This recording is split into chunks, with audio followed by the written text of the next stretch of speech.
Hvala za besedo. Lepo pozdravljeni še z moje strani.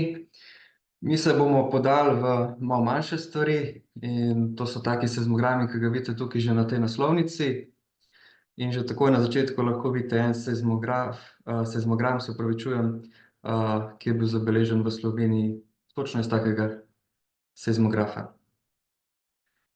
Začeli bomo z nekaj osnovami, da si lahko sploh predstavljamo, kako seizmološko delo poteka in kaj sploh potrebujemo, da zaznamo in predvsem tudi, da analiziramo potres ter na koncu podamo njegovo lokacijo. Zdaj, ko se potres zgodi, iz žarišča potresa potujeta dve vrsti valovanj. Eno je tako imenovano kompresijsko oziroma P-valovanje in to lahko vidite tukaj na tej levi sliki, ki bo zdaj bi se moral pokazati kot video. Ja.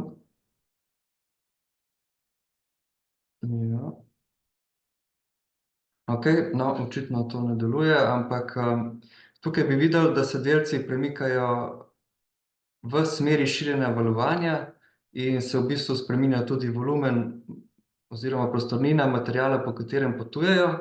In to valovanje potuje z višjo hitrostjo kot drugi tip valovanja, ki mu rečemo strižno valovanje, ki poteka pravokotno na smer širjenja valovanja in je zato tudi počasnejše.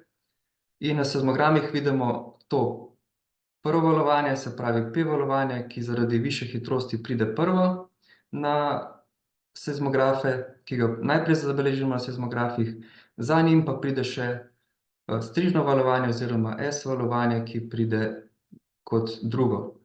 In ker poznamo razmerje hitrosti med tema dvema valovanjama in imamo tudi čas med njima, lahko izračunamo potem oddaljenost opazovalnice od nadžarišča potresa. In to grafično ponazorimo tako, da na karti zarišemo krožnico s polmerom dolžine oddaljenosti od nadžarišča okoli potresne opazovalnice oziroma seizmografa. In ko to vajo ponovimo na 3 opazovalnicah, se nam te krožnice stikajo na neki lokaciji na zemljevidu in tam je v bistvu se zgodil potres, tam je bilo nadžarišče potresa. Zdaj pa, kako sploh pridemo do zapisa potresa oziroma nihanja tal, torej do seizmograma. Se pravi, nihanje tal zapišemo z napravo, ki jo imenujemo seizmograf. In neka osnovna shema je prikazana tukaj desno. Gre za neko ohišje, ki je pritrjeno v tla in na to ohišje je pripet nek rotirajoč boben, na katerem je papir. Na ohišje je vpeta še utež preko vzmeti in na to utež neko pisalo, ki potem zapisuje na ta list papirja. In ker se ta utež in z njo pisalo premikata neodvisno od samega ohišja seizmografa in bobna, lahko potem zapišemo nihanje tal. In zapisu nihanja tal rečemo seizmogram. Zdaj, sodobni seizmometri so malo manjši. Včasih so se uporabljali seizmografi, ki so imeli uteži težki tudi 1 tono in to zato, da so lahko zabeležili tudi bolj oddaljene potrese. Danes pa so te naprave zgrajene drugače in ne rabimo več tako velikih uteži. V osnovi sam princip delovanja je pa zelo podoben. Imamo torej ohišje tega seizmometra, ki je pritrjeno v tla in v tem ohišju je preko vzmeti pritrjena tudi taka utež, ki obdaja nek magnet, ki je pritrjen v ohišje. In okoli te uteži imamo neko navitje, običajno bakreno navitje, in ko tla zanihajo, se utež spet premika relativno glede na magnet in to v bistvu ustvari električno napetost, ki je potem sorazmerna s hitrostjo nihanja tal. In mi seveda to napetost lahko izmerimo in jo pretvorimo z neko napravo, ki ji rečemo analogno-digitalni pretvornik, v digitalni signal in to potem lahko analiziramo na računalnikih. Zdaj, kot vidite, te naprave so zelo majhne, to so že bolj napredni seizmometri, ki jih uporabljajo seizmologi. To je pa eno tako pasivno tipalo, ki ne potrebuje posebej napajanja in ima pa nekoliko slabše zmogljivosti zaznati nihanja tal. Zdaj en kviz, na katerega bomo odgovorili na koncu. Vmes si pa lahko vsak odgovor že izbere sam pri sebi. Vprašanje se pa glasi, kako majhen premik tal lahko v idealnih okoliščinah, se pravi, brez da bi imeli kakršnekoli motnje iz okolice, zazna sodobni seizmometer. In tukaj je zdaj nekaj možnih odgovorov, od zelo majhnih premikov do nekoliko večjih, ki so bolj otipljivi. In si lahko zdaj enega zberete, na koncu boste pa ugotovili, kako blizu ste bili z odgovorom. Zdaj, pogledali smo si, kako izgleda samo tipalo, s katerim merimo nihanje tal. Zdaj pa ta tipala je pa treba nekam umestiti in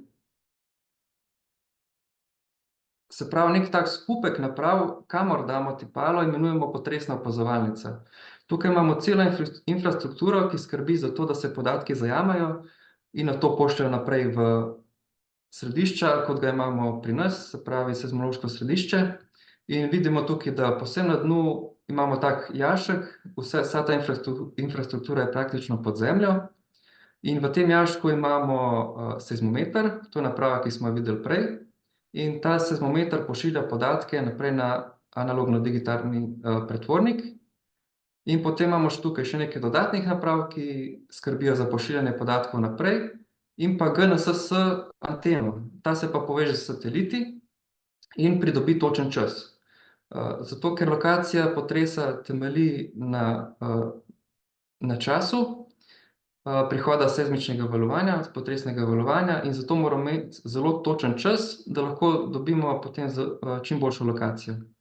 In tukaj vidimo nekaj praktičnih primerov potresne opazovalnice iz Slovenije. Vidimo, da v bistvu sama potresna opazovalnica zavzame kar precej prostora. Tukaj je primer potresne opazovalnice pod observatorijem na Golovcu. In v bistvu, zdaj, da sploh gremo k postavitvi seizmografov v šolah, si lahko mislimo, da take infrastrukture, se pravi, toliko prostora si ne bi na osnovnih šolah mogli privoščiti. In tukaj je še karta 26 potresnih opazovalnic v Sloveniji, ki so stalne, kar pomeni, da delujejo 24 ur na dan. Mi seizmologi pa skrbimo, da te opazovalnice delujejo kar se da nemoteno. No in zdaj se vrnemo k prejšnjem problemu. Ker tistih opazovalnic ne bi mogli spraviti v šole, smo kupili take manjše amaterske seizmografe, ki so v bistvu v taki prozorni škatlici, približno 10x10 centimetrov veliki. In tukaj notri imamo v bistvu vse. Imamo tipalo, se pravi seizmometer, ki mu rečemo tudi geofon. Potem imamo tole vezje zgoraj, to skrbi za pretvorbo analognega signala v digitalni signal in potem en majhen računalnik, verjetno ga že kdo izmed vas pozna, ki se mu reče Raspberry Pi. In ta potem skrbi, da te podatke obdelujemo, jih pogledamo, prenesemo in tako naprej.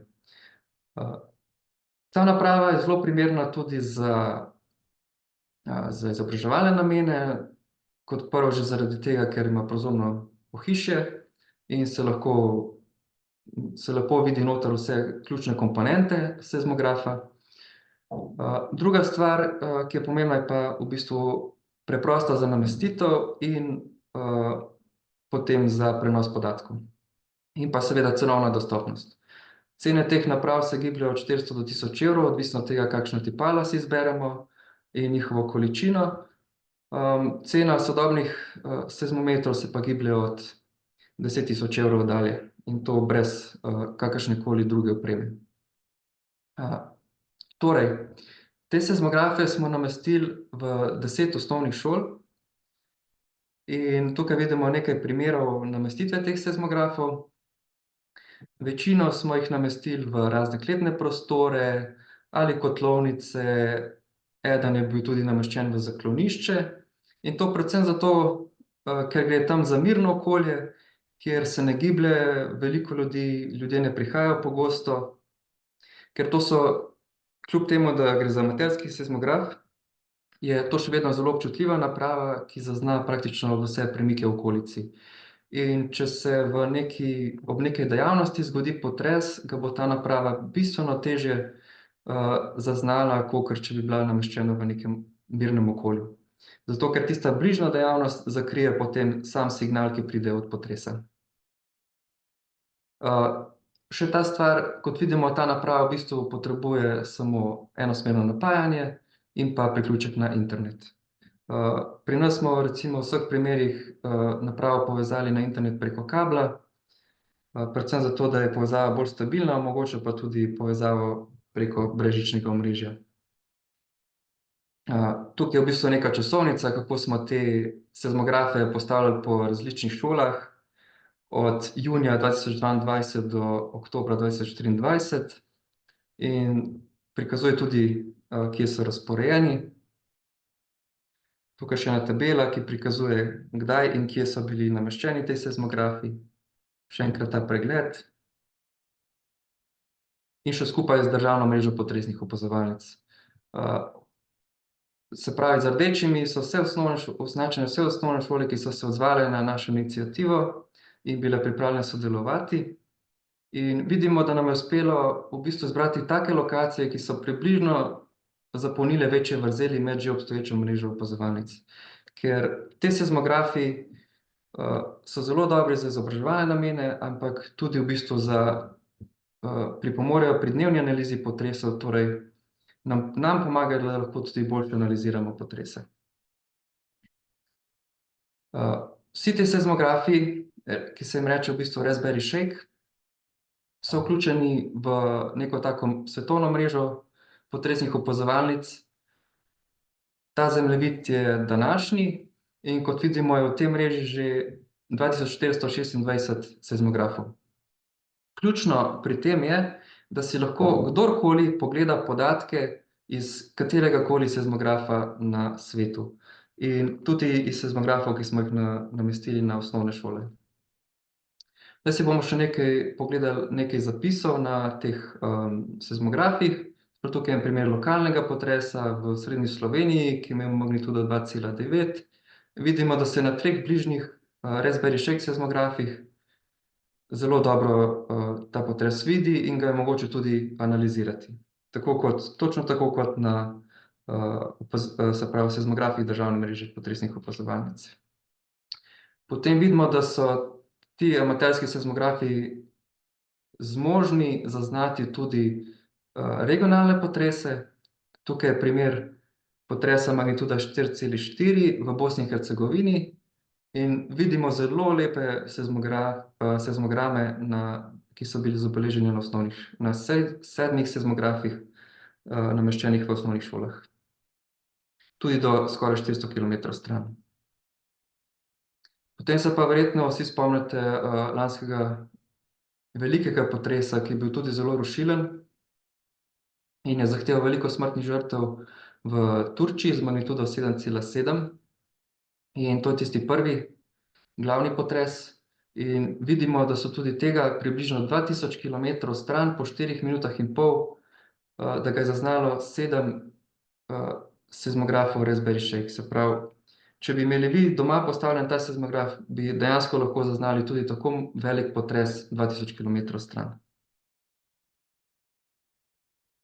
Tukaj je prikazanih nekaj teh aplikacij, ki jih lahko uporablja kdorkoli in pregleduje podatke iz teh seizmografov, celo analizira potrese, jih locira in si shranjuje tudi priljubljene Raspberry Shake seizmografe in spremlja beleženje nihanja tal. Tukaj še nekaj uporabnih povezav. Če skenirate to kodo, si lahko na telefon shranite vse te povezave. To so tiste, ki smo jih videli že na prejšnjem diapozitivu. Potem vas vabim, da obiščete tudi stran Arso potresi, kjer najdete tudi učno gradivo in zadnje potrese in nekaj informacij o zgodovinskih potresih in še nekaj drugih podatkov. Potem imamo tudi YouTube kanal Arso potresi, kjer si lahko tudi pogledate, kako s pomočjo orodij Raspberry Shake lahko sami locirate potres. Vabim vas tudi, da preberete članek Seizmografija v slovenskih osnovnih šolah, kjer boste izvedeli nekoliko več o tej namestitvi, tudi nekaj s tehnične plati. In pa potem obstaja tudi neka spletna stran Mednarodnega raziskovalnega inštituta za seizmologijo, kjer najdete veliko učnih gradiv. Vabimo vas pa tudi, da rešite spletno seizmološko sobo Podbega, ki je na tej povezavi in je vključena tudi med povezavami na tej QR kodi.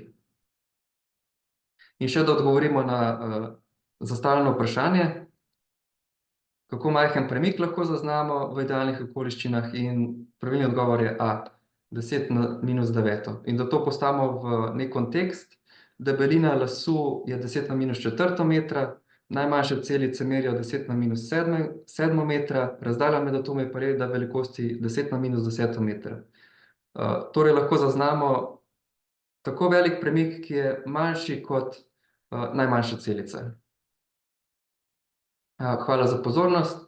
Tukaj pa utrinek z lanskega Znanstivala, kjer smo v bistvu predstavljali šolsko mrežo potresnih opazovalnic.